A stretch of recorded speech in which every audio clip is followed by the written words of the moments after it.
Tubercle glands, the new organ discovered in the human body. Scientists have discovered a new organ, a set of salivary glands set deep in the upper part of the throat. Our body contains a pair of previously overlooked and clinically relevant nasopharyngeal salivary glands, according to new research led by the Netherlands Cancer Institute and the University of Amsterdam, sparing these newly identified glands named the tubercle glands in patients receiving radiotherapy may provide an opportunity to improve their quality of life. Position: this nasopharynx region behind the nose was not thought to host anything but microscopic diffuse salivary glands. But the newly discovered set are about 1.5 inches (3.9 centimeters) in length on average. Because of their location over a piece of cartilage called the torus tubericus, the discoverers of this new gland have dubbed them tubercle salivary glands.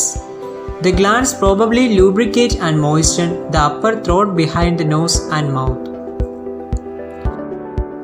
Story behind the discovery: the discovery was accidental. Researchers at the Netherlands Cancer Institute were using a combination of CT scans and positional emission tomography scans called PSMA PET CT to study the prostate cancer.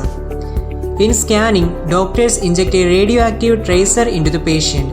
This tracer binds well to the protein PSMA, which is elevated in prostate cancer cells.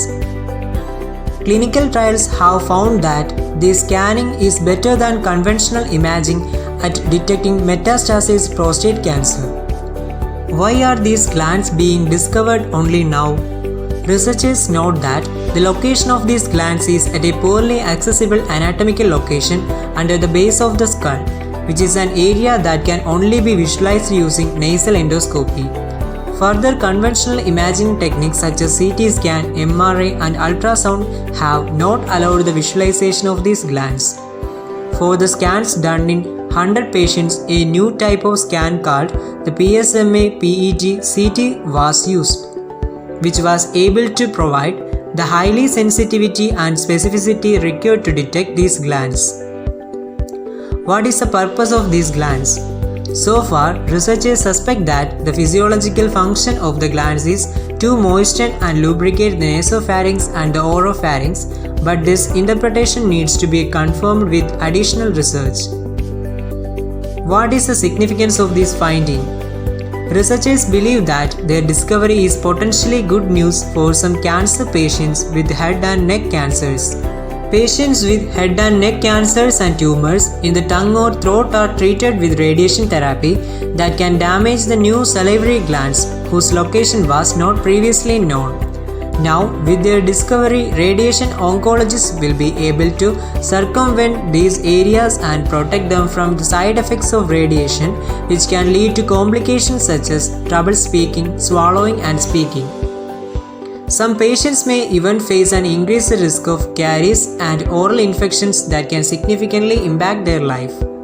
The major salivary glands whose location is already known are regarded as organs at risk while conducting radiation therapy and need to be spared, researchers note. The next step is for researchers to find out how to avoid delivering radiation to these newly discovered glands so that patients experience less side effects and lead a better quality of life.